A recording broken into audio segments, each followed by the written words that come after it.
प्रिय भक्तगण, आज हम आपको एक कथा का श्रवण करा रही हूँ जो सुनने मात्र से आपके जीवन में सुख, संपत्ति और धन की वर्षा होगी। तो चलिए कथा को प्रारंभ करते हैं। भगवान शिव माता पार्वती से कहते हैं, भाग्य का लिखा कैसे मिटता है। तब माता पार्वती कहती है, भाग्य या किस्मत का लिखा कभी नहीं मिटता। फिर भगवान शिव कहते हैं, हे देवी, आज यह कहानी पृथ्वी लोक पर इंसान को शिक्षा देगी कि इंसान का प्रयास और निर्णय कैसे उसके भाग्य को प्रभावित कर सकता है।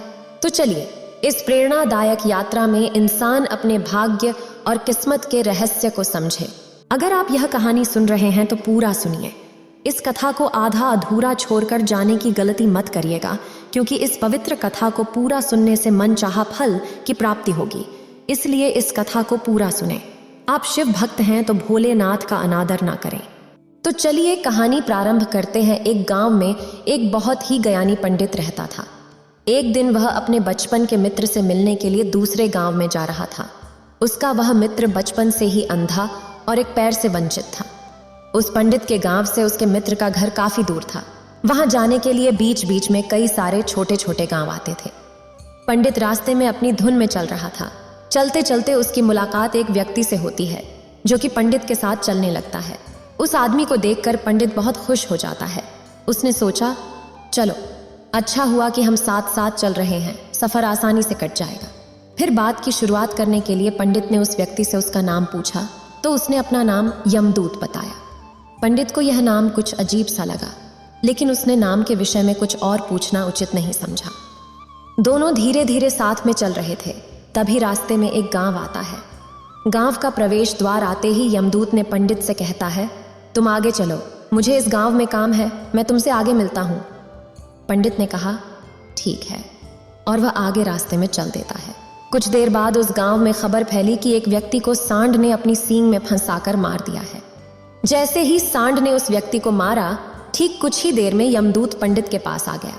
फिर दोनों चलना शुरू कर देते हैं और चलते चलते दूसरे गांव के द्वार पर पहुंच जाते हैं। उस गांव के बाहर एक बड़ा और विशाल मंदिर बना हुआ था। वहां पर आराम करने की सुविधा काफी बढ़िया लग रही थी। पंडित के दोस्त का घर अभी वहां से बहुत दूर था और रात भी होने वाली थी। तो पंडित ने यमदूत से कहा, रात होने वाली है, पूरे दिन चलते चलते थक भी चुके हैं और भूख भी लग रही है, तो यहाँ पर भोजन करके यहीं पर हम विश्राम कर लेते हैं। फिर सुबह के समय आराम से आगे की यात्रा जारी करेंगे। फिर यमदूत ने कहा, ठीक है, मुझे इस गांव में किसी को कुछ अत्यंत आवश्यक वस्त्र देने जाना है। तुम भोजन करके आराम करो, मैं बाद में आकर भोजन कर लूंगा। इतना कहकर वह वहां से चला जाता है, लेकिन उसके जाते ही कुछ ही देर बाद धुआं उठता हुआ दिखाई देता है और देखते ही देखते पूरे गांव में आग लग जाती है। पंडित ने हैरानी से सोचा कि यह यमदूत जहां भी जाता है वहां कोई ना कोई आश्चर्यजनक घटना जरूर हो जाती है। फिर पंडित को ख्याल आता है कि कुछ तो गड़बड़ है इस व्यक्ति में, लेकिन पंडित ने रात्रि में यमदूत से कुछ भी पूछना उचित नहीं समझा। सुबह होते ही दोनों फिर से अपनी यात्रा शुरू कर देते हैं। कुछ देर चलने के बाद रास्ते में फिर से एक गांव आता है। यमदूत ने फिर पंडित से कहा, आप आगे चलिए, मुझे इस गांव में अपने मित्र से मिलने जाना है। मैं अपने मित्र से मिलने के बाद आगे रास्ते में मिलूंगा। ये कहकर यमदूत वहां से चला जाता है, लेकिन पंडित इस बार आगे नहीं गया। वहीं खड़ा होकर यमदूत को देखता रहा कि वह कहाँ जा रहा है और क्या करता है। तभी थोड़ी देर बाद लोगों की आवाज सुनाई देने लगी कि एक व्यक्ति को सांप ने काट लिया है और उसकी मृत्यु हो गई है।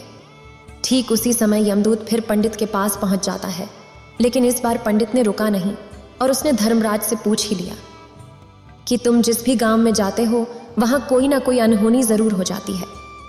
क्या तुम मुझे बता सकते हो ये ऐसा क्यों हो रहा है? यमदूत ने कहा, पंडित जी, आप तो मुझे बहुत ज्ञानी मालूम पड़ते हो, इसीलिए मैं आपके साथ चलने लगा था, क्योंकि ज्ञानियों का साथ बहुत अच्छा होता है, परंतु आप अभी तक समझ नहीं पाए कि मैं कौन हूँ। फिर पंडित ने कहा, मैं समझ गया हूँ, लेकिन मुझे कुछ शंका है।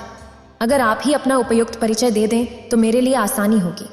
तब यमदूत ने जवाब दिया कि मैं यमदूत हूँ, जो यमराज के आदेशों के अनुसार लोगों के प्राण हरण करता हूँ, जिनकी आयु पूर्ण हो चुकी है। हालांकि पंडित को पहले से ही इस बात की आशंका थी, फिर भी यमदूत के मुंह से यह बातें सुनकर वह व्याकुल हो गया। लेकिन उसने हिम्मत करके पूछा कि अगर तुम सच में यमदूत हो तो मुझे बताओ, अगली मृत्यु किसकी है? यमदूत ने जवाब दिया, अगली मृत्यु तुम्हारे वही मित्र की है जिससे तुम मिलने जा रहे हो, और उसकी मृत्यु का कारण भी तुम ही बनोगे। यह सुनकर पंडित भयभीत हो गया और सोच में पड़ गया कि अगर सच में यमदूत हैं तो उसकी बात सच होगी और मेरे कारण मेरे बचपन के सबसे अच्छे मित्र की मृत्यु हो जाएगी। इससे तो सबसे अच्छा तो यही होगा कि मैं अपने मित्र से मिलने ही ना जाऊं। कम से कम मैं उसकी मृत्यु का कारण नहीं बनूंगा। फिर यमदूत ने मुस्कुराते हुए कहा, तुम जो सोच रहे हो वो सब मुझे पता है, मगर तुम्हारे अपने मित्र से मिलने ना जाने से नियति नहीं बदल जाएगी। तुम्हारे मित्र की मृत्यु तो निश्चित है और वह अगले कुछ ही पलों में होने वाली है। यमदूत के मुंह से ऐसी बातें सुनकर पंडित को झटका लगा, क्योंकि यमदूत ने पंडित के मन की बातें पढ़ ली थी, जो कि एक सामान्य व्यक्ति के लिए संभव नहीं है। अब पंडित को विश्वास हो गया कि यह सचमुच में यमदूत ही है। जब पंडित को यह पूर्ण विश्वास हो गया कि यमदूत है तो वह घबरा गया। वह अपने मित्र की मृत्यु का कारण नहीं बनना चाहता था, इसीलिए वह पलटकर अपने गांव की तरफ वापस जाने लगा। लेकिन जैसे ही पंडित वापस जाने के लिए मुड़ा तो उसने देखा कि उसका मित्र तेजी से उसकी तरफ चला आ रहा है, जो कि पंडित को देखकर अत्यंत प्रसन्न दिखाई पड़ रहा था। लेकिन वह बचपन से ही मूर्ख था, एक पैर चल नहीं पा रहा था और गूंगा भी था, इसलिए ना तो वह पंडित को आवाज देकर रोक पाया था और ना ही उस तक पहुंच पा रहा था। लेकिन जैसे ही वह पंडित के पास पहुंचा, अचानक ही जमीन पर गिर पड़ा और उसकी मृत्यु हो गई। पंडित हक्का बक्का होकर यमदूत की ओर देखने लगा, जैसे कि वह पूछना चाह रहा हो कि आखिर क्या हुआ। यमदूत पंडित के मन में उठ रहे प्रश्नों को समझ गया और बोला, तुम्हारे मित्र ने पिछले गांव में ही तुम्हें देख लिया था और वह वहीं से ही तुम्हारा पीछा कर रहा था, लेकिन गूंगा और लंगड़ा होने की वजह से वह तुम तक नहीं पहुंच पाया। उसने अपनी पूरी ताकत लगाकर तुम तक पहुंचने का प्रयास किया, लेकिन बुढ़ापे में बचपन जैसी ताकत नहीं होती, इसलिए हार्ट अटैक होने के कारण उसकी मृत्यु हो गई, क्योंकि वह तुमसे मिलने के लिए अपनी सीमाओं को तोड़कर तुम्हारे पीछे भाग रहा था। इसलिए अपने मित्र की मृत्यु का कारण भी तुम ही कहलाओगे। अब पंडित को पुनः यह विश्वास हो गया था कि यह एक यमदूत है और उसका कार्य जीवों के प्राण हरना है। लेकिन पंडित एक ज्ञानी व्यक्ति था। मैं भी जानता था कि मृत्यु पर किसी का वश नहीं है, सबको एक ना एक दिन मरना ही है। यही विचार करते हुए उसने अपने आत्म संयम को संभाल लिया, लेकिन अचानक ही पंडित के मन में अपनी निधन के बारे में जानने की इच्छा हुई। इसलिए उसने यमदूत से पूछा कि जब मृत्यु मेरे दोस्त की होनी थी तो तुम शुरू से ही मेरे साथ क्यों चल रहे थे। प्रश्न सुनकर यमदूत जोर से हंसा और बोला, मैं तो हर पल हर क्षण सभी के साथ चलता हूँ, किंतु लोग पहचान नहीं पाते, क्योंकि लोगों के पास अपनी समस्याओं के अलावा किसी और व्यक्ति, घटना या वस्तु के बारे में सोचने, समझने या उसे देखने का समय ही नहीं होता। फिर पंडित ने कहा, तो क्या तुम यह बता सकते हो कि मेरी मृत्यु कब, कहाँ और कैसे होगी। फिर यमदूत ने कहा, हालांकि किसी भी सामान्य जीव के लिए अपनी मृत्यु के बारे में जानना ठीक नहीं है, क्योंकि कोई भी जीव हो वह अपनी मृत्यु के बारे में जानकर बहुत दुखी हो जाता है। हालांकि तुम ज्ञानी व्यक्ति मालूम पड़ते हो और तुमने जिस तरीके से अपने मित्र की मृत्यु को सहन कर लिया है, उसे देखकर लगता है कि तुम अपनी मृत्यु के बारे में जानकर भी दुखी नहीं होंगे। तो तुम्हारी मृत्यु आज से ठीक 6 महीने बाद आज ही के दिन किसी दूसरे राज्य में फांसी लगने से होगी। और सबसे हैरानी की बात तो ये होगी कि तुम स्वयं ही खुशी से उस फांसी को स्वीकार कर लोगे। इतना कहकर यमदूत वहां से चला गया, क्योंकि अब यमदूत के पास पंडित के साथ चलते रहने का कोई कारण न था। इसके बाद पंडित ने अपने मित्र के शरीर का अंतिम संस्कार किया और यथाशक्ति उसके क्रियाक्रम करके अपने गांव वापस आ गया। कोई व्यक्ति कितना भी ज्ञानी क्यों ना हो, अपनी मृत्यु के बारे में जानकर दुखी तो होता ही है और मृत्यु से बचने का कोई ना कोई उपाय भी खोजता है। तो पंडित ने भी वही किया। क्योंकि पंडित विद्वान था, इसलिए उसकी पहचान उस राज्य के राजा तक थी। पंडित ने सोचा कि राजा के पास तो कई सारे विद्वान मंत्री हैं, वह मेरी मृत्यु से संबंधित समस्या का कोई ना कोई समाधान निकाल ही लेंगे। पंडित जी विचार करते हुए महाराज के दरबार में पहुंच जाता है और महाराज से संपूर्ण घटनाओं का बयान करता है। महाराज ने अपने सभी मंत्रियों को समस्याओं का जानकारी दिया और उनसे सलाह ली।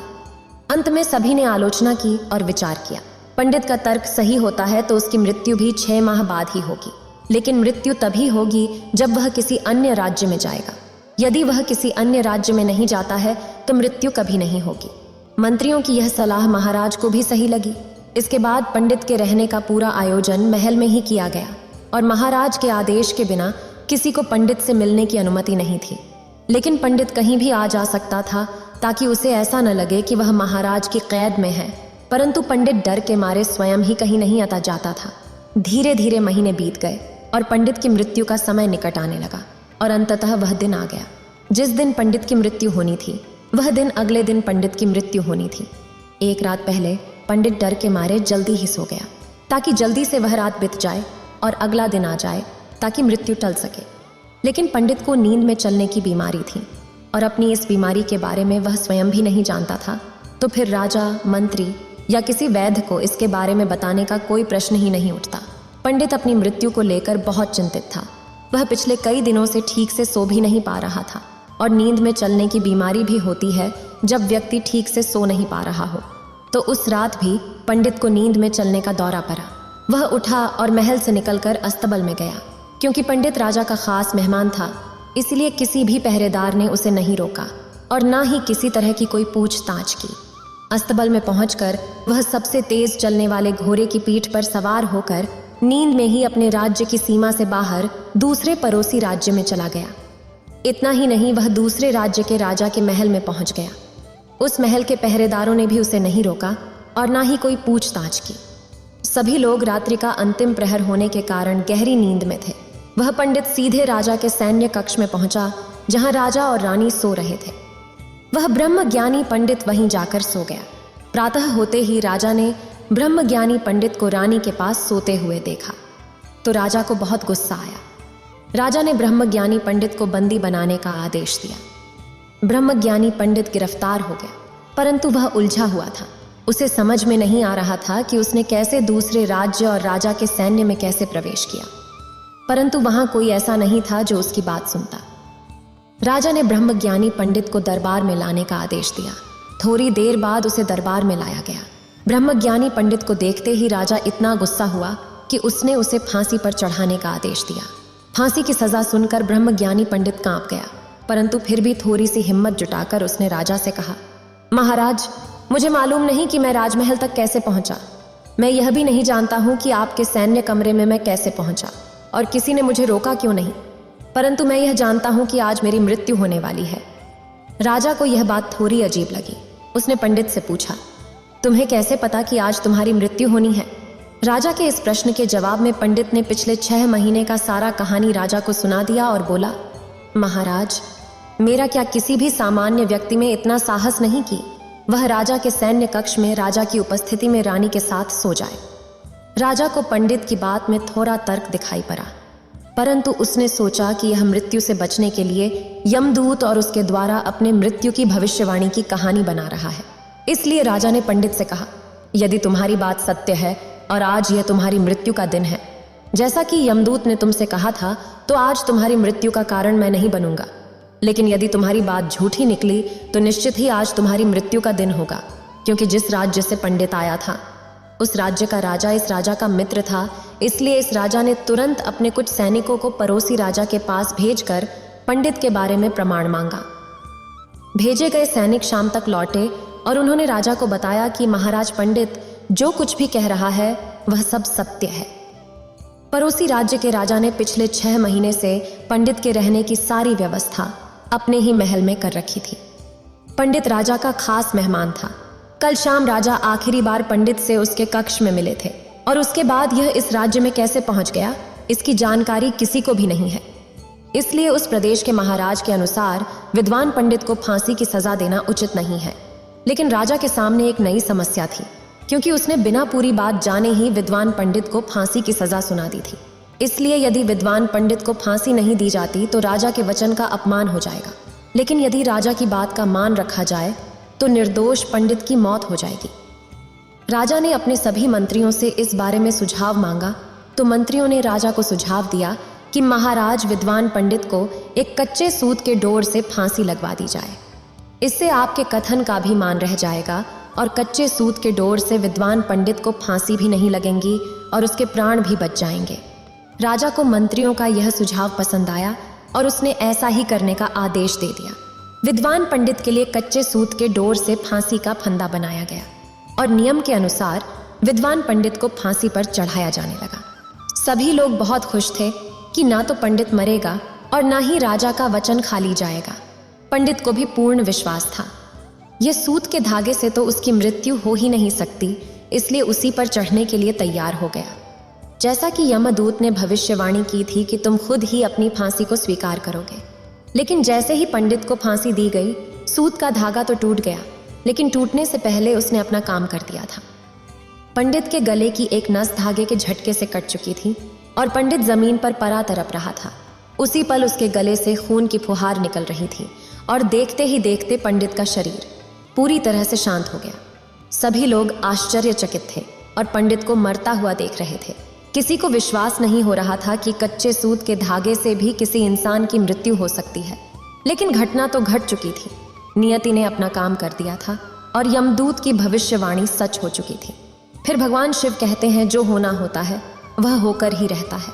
हम चाहे कितनी ही सावधानी बरतें, कितना ही उपाय कर लें, लेकिन घटना और घटना की पूरी प्रणाली पहले से ही तय होती है, जिसे हम थोड़ा सा भी इधर उधर नहीं कर सकते हैं। इसलिए इंसान को भविष्य जानने की शक्ति नहीं दी है, ताकि इंसान अपने जीवन को अधिक उत्तम तरीके से जी सके। यदि पंडित ने यमदूत से अपनी मृत्यु के बारे में पूछा नहीं होता, तो वह 6 महीने तक राजा के महल में कैद रहकर भय के कारण जीने की बजाय अधिक उत्तम जीवन जीता। इतना कहकर भगवान शिव इस कहानी को समाप्त करते हैं। इस वीडियो को बोलते समय कोई त्रुटि हो तो मैं क्षमा चाहती हूँ। उम्मीद है आप सभी को यह वीडियो अच्छी लगी होगी।